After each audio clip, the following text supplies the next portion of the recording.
देवराज सेव्यमान पावनाङ्घ्रि पङ्कजम् ज्ञानयज्ञसूत्रमिन्दुशेखरम् कृपाकरम् नारदादियोगि वृन्दवन्दितम् दिगम्बरम् आशिकापुराधिनाथ कालभैरवम् भजे भानुकोटिभास्वरम् भवाब्धितारकम् परम् नीलकण्ठमीप्सिदातदायकम् त्रिलोचनम् कालकालमम्बुजाक्षमक्षशूलमक्षरम् काशिकापुराधिनाथ कालभैरवम् भजे शूलटङ्कपाशदण्डपाणिमादिकारणम् श्यामकायमादिदेवमक्षरम् निरामयम् भीमविक्रम प्रभुम् विचित्रताण्डव प्रियम् काशिकापुराधिनाथ कालभैरवम् भजे मुक्तिमुक्तिदायकम् प्रशस्त चारु विग्रहम् भक्तवत्सलम् स्थितम् समस्तलोक विग्रहम् निरिक्मरन्मनोग्नहेम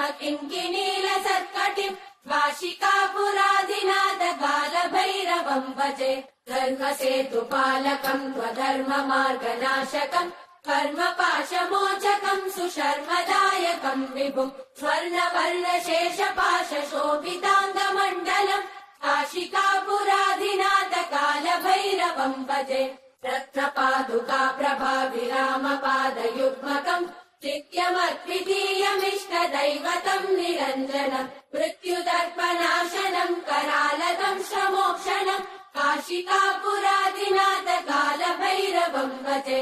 अट्टहास भिन्न पद्मजाण्डकोश सन्ततिम् दृष्टिपातनष्टपापजालमुग्रशासनम् अष्टसिद्धिदायकम् कपालमालिकन्दरम् काशिकापुराधिनाथ कालभैरवम् भजे भूतसङ्गनायकम् विशालकीर्तिदायकम् काशीवासलोकपुण्यपापशोधकम् विभुम् नीतिमार्गकोविदम् पुरातनम् जगत्पतिम् काशिकापुराधिनाथ कालभैरवम् भजे कालभैरवाष्टकम् पठन्ति ये मनोहरम् ज्ञानमुक्तिसाधनम् विचित्रपुण्यवर्धनम् शोकमोहदैन्यलोभकोपतापनाशनम् ते प्रयान्ति कालभैरवाङ्घ्रिसन्निधिम् ध्रुवम् काशिकापुराधिनाथ कालभैरवम् भजे काशिकापुराधिनाथ कालभैरवम् भजे कालभैरवम् भजे कालभैरवम् भजे।